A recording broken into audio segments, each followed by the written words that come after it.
Good morning everyone, welcome back to my Bangla blog channels. কেমন আছো তোমরা সবাই? আশা করছি খুব ভালো আছো। আর আমিও বেশ আছি। আজকে সকাল সকাল রান্নাঘর থেকে ভিডিওটা শুরু করলাম। আর আজকে খাবো বেগুন পোড়া, মানে বেগুন ভর্তা। খুব ভালো লাগে শীতকালে তো ধনেপাতা দিয়ে আমার তো ব্যাপক লাগে, মানে পুরোটা ভাত মনে হয় বেগুন ভর্তা দিয়ে খেতে পারবো। তো আজকে সকালে ভাবলাম একটু বেগুন ভর্তাই করি। আর জানো তো কয়েকদিন ধরে এত ঠান্ডা লেগেছে, এত সর্দি কাশি হয়েছে, আর কোমরটাও ধরেছে। তাই রান্নাঘরে দাঁড়িয়ে দাঁড়িয়ে খাটার মতো আমার এনার্জি ছিল না। তাই ভাবলাম যে না, ঘরে সব জিনিস এনে ঘরে টিভি দেখতে দেখতে আমারই ব্লগ আমি দেখে দেখে ভাবছি একটু আরাম করে করে সবজিগুলো কাটি, কারণ দাঁড়িয়ে দাঁড়িয়ে অনেকক্ষণ না, মানে শরীরটা বেশি ভালো না। আর জানো তো, আমরা একটা আগেই ছিল ইলেকট্রিক কেটেল দুইটা, নষ্ট হয়ে গেছে। তাই ভাবলাম যে একটা ইলেকট্রিক কেটেল কিনি। অ্যাকচুয়ালি আমার মা বলেছিল ইলেকট্রিক কেটেল লাগে, তো সুজয় দোকানে গেছিল ইলেকট্রিক কেটেল কেনার জন্য। আর আমাদেরও দরকার ছিল, তো আমরাও কিনে নিয়ে এলাম। ইলেকট্রিক কেটেল শীতকালে খুব দরকার, আমাদের ছিল কিন্তু এটা নষ্ট হয়ে গেছে। তাই ভাবলাম আমরা একটা ইলেকট্রিক কেটেল কিনে নিই। তো কালারটা তো ভীষণ সুন্দর হয়েছে, সেম টু সেম মার জন্য, আমার মার জন্য সেম টু সেম কিনেছি। তো তোমরা দেখে বলো তো কেমন হয়েছে সেই ইলেকট্রিক কেটেলটা।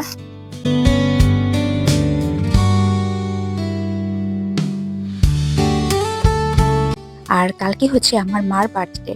তো মাম্মা দিম্মির জন্য কার্ড বানাচ্ছে, নিজেই বলেছে আমি কার্ড বানাবো। তো আমি একটু একটু হেল্প করেছি ওকে কার্ড বানানোর জন্য, ও তো একা পারবে না। তো মাম্মা এদিকে খুব সুন্দর করে কার্ড বানাচ্ছিল। আর আমার গলার ফসটা দেখে শুনে তো তোমরা মানে বুঝতেই পারছো যে আমার ভীষণ ঠান্ডা লেগেছে, গলা ব্যথা। কদিন তো আমি একদম সর্দি, কথা বলতে পারছিলাম না। তো আজকে তো তাও একটু ভালো আছি, ওষুধ খেয়ে একটু ঠিক হয়েছি। এই ঠান্ডা গরমে না, আর খুব মানে বাড়িতে বাড়িতে খুব ঠান্ডা সবারই লেগে গেছে। আর মাম্মারও তো কবে মানে প্রায় 10-12 দিন হয়ে গেছে, সর্দি আর কমছেই না। আর অত ডিজাইন করে নাই, বলেছি যা আছে তোর মতন করে তুই সুন্দর করে কার্ডটা বানিয়ে নে। তো মোটামুটি করেছে আর কি, কার্ডটা বানিয়েছে।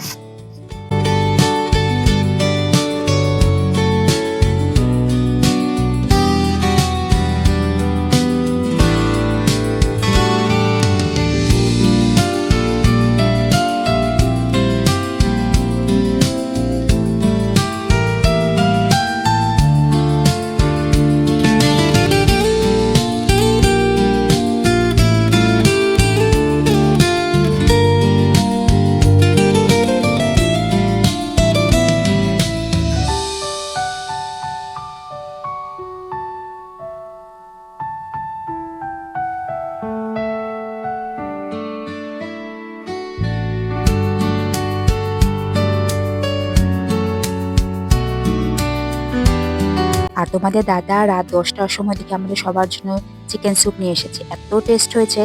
আর আমি তো আর ভাতই খাই না, এটা দিয়ে আমার ডিনার হয়ে গেছে। আর আজকে হচ্ছে কি পরের দিন, মানে আজকে মার বার্থডে।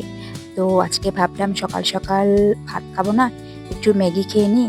তোমাদের দাদা একটা চিকেন ফ্লেভার নুডলস এনেছিল, নতুন এসেছে। তাই ভাবলাম যে না, আমরা সবাই মিলে তাহলে ম্যাগিটাই খেয়ে নিই, মধ্যে মধ্যে ভালোই লাগে একটু বাচ্চারা অন্য কিছু খেতে। আর তারপরে আমরা দেখছিলাম কান্তারা, মানে কবে থেকে যে দেখবো দেখবো দেখবো, আর হিন্দি ভার্সনটা আসছিল না। তাই আমরা হচ্ছে হিন্দি ভার্সনে এসে এসে গেছে। আর ফটাফট সব রান্নাবান্না শেষ করে তাই আমি না আজকে দেখতেই হবে, বিকালে তো আবার মার ঘরে যাওয়ার আছে। তো আমরা দুপুরে দেখে নিয়েছিলাম। তারপরে মেয়েটা মামা এসে একটু মানে ঘুম থেকে উঠে উঠে তারপর আমরা ডাইরেক্ট চলে গেছিলাম মার জন্য কেক নিতে। মা না করেছিল, বলছি না আজকে বার্থডে কেক ছাড়া হয় নাকি। তাই আমরা চলে গেছিলাম মার জন্য কেক কিনতে। আর মাম্মা ওর বাবার কারণে বলছিল যে বাইরে গেলেই ওর কিছু কিছু খেলনা লাগে। ওর অপোজিট একটা দোকানের মধ্যে কি খেলনার দোকান দেখে এখন না ফেলছে, এখন না আর শোনো, ব্যাস ওর একটা জায়গা দেরি খেলনাই হয়ে গেছে, লাগে। 8টা বেজে গেছে। হ্যাঁ, তারপর আমরা ডাইরেক্ট চলে গেছিলাম মাদের এখানে। আর বর্দি বানিয়েছে চিকেন, চিকেন একদম কষা কষা চিকেন। তো মা যেহেতু চিকেন খায় না, আর প্লাস সেদিনটা বৃহস্পতিবারও ছিল, মার তো নিরামিষ। তো মা চিকেনটা রান্না করে নেয়, চিকেনটা বর্দিদের ঘরে রান্না হয়েছে। আর বর্দি এদিকে রান্না করতে করতে মেয়েকে পড়াচ্ছিল, ওর কি একটা টেস্ট চলছে। তো বর্দি বড়দি ওইকে পড়াশোনা রান্না করাচ্ছে করতে করতে মেয়েকে। পড়াচ্ছে। আমিও যখন সেম করি, আমিও কাজ করতে করতে মাম্মাকে পড়াতে থাকি। তো ওইটাই আর কি, ভাবলাম কি ভিডিও করে রাখি। তুমি রহিস না, গুঞ্জা গুঞ্জা জানি কি বানিয়েছে তুই? ব্রেড পিৎজা বানিয়েছে স্পেশালি দিম্মির জন্য, দিম্মির বার্থডেতে। এরকম মাইক্রোওয়েভে দেওয়া হয়েছে। তুমি তো ভয়েসে না, এটা তুমি সময় ভয়েসে দিই না, তুমি হয়ে গেছে।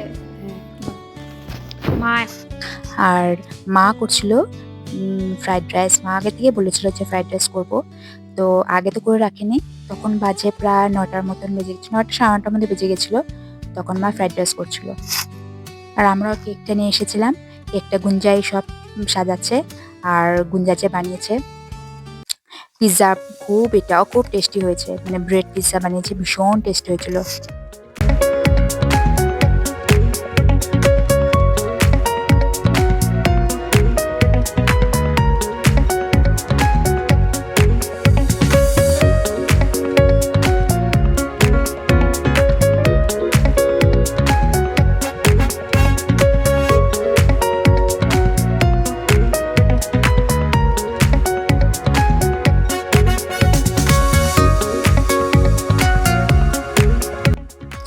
মা এদিকে ওর নাতি নাতিনদের নিয়ে কেক কাটতে বসেছে, আর মা বারবার বলছে যে জোরে জোরে হ্যাপি বার্থডে বলতে না, আস্তে আস্তে। আর মেয়ে তো কি জোরে জোরে হ্যাপি বার্থডে বলছিল, আর মা বলছে আস্তে বল, পাশে সবাই শুনতে পারবে।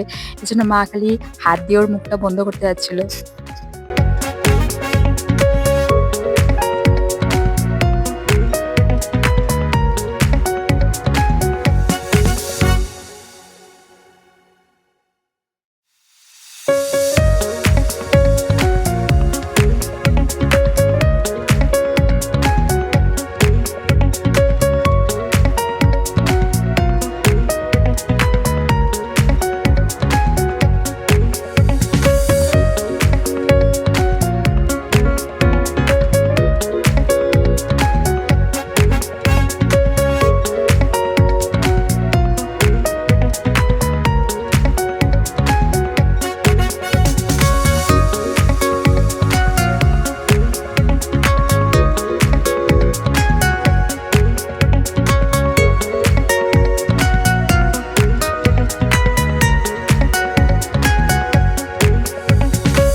তারপরে আমরা দুজন, আমি আর বর্দি দুজনেও মাকে একটু কেক টেক খাওয়ালাম। আজকে আমি বেশি কথা বলতে পারছি না, গলাটা প্রচন্ড ব্যথা, তো তো আজকে একটু কম কমই কথা বলছি।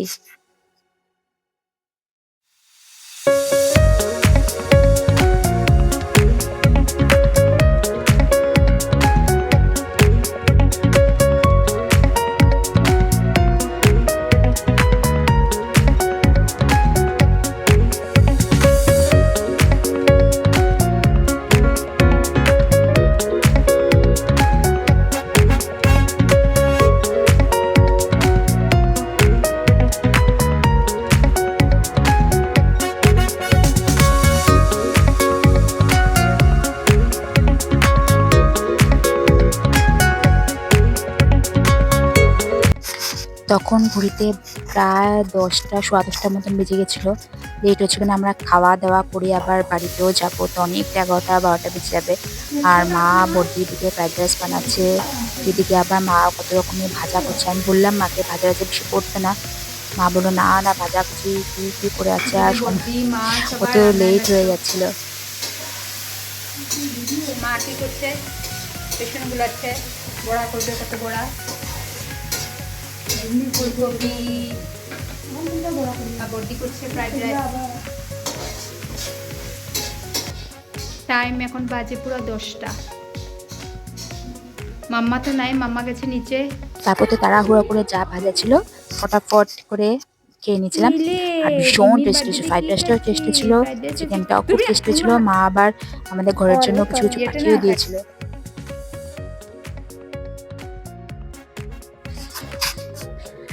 মার ঘর থেকে আসার মানে কালকে সে আর ভিডিও করতে পারিনি, এন্ড করতে পারিনি। মানে কালকে প্রায় 11টা বেজে গেছিলো বাড়িতে আসতে আসতে, তো তারপরে আর ভিডিওটা এন্ড করিনি।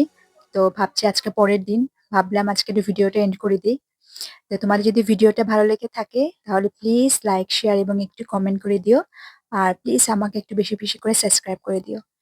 তো দেখা হবে খুব শিগগিরই নতুন একটি ভিডিও নিয়ে। Till then tata.